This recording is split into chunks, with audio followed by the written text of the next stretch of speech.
ñu ngi lay ñaan nga abonné bës cloche notification bi ngir lépp luñ fi dugal nga mën kaa am ci saa si fépp foo nekk ci réew mi bitim réew.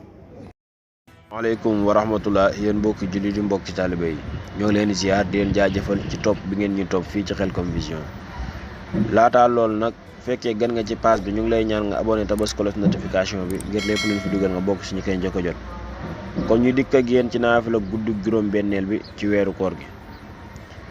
ñaar rakkaan la rakkaan bu ci nekk nga jàng Fatiha benn yoon Lixlaas fukki yoon ak ñaar kon loolu mooy naafila gi.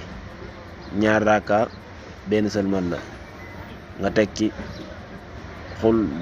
Fatiha benn yoon xul huwallaahu ahad fukki yoon ak ñaar kon loolu lañ leen dikkal ci naafila tey gi. jërë ngeen jëf ba suba ak jàmm incha allahu rabbi ci beneen naafila ñu ngi leen di ñaanal koor ak jàmm jërë ngeen jëf wasalaam.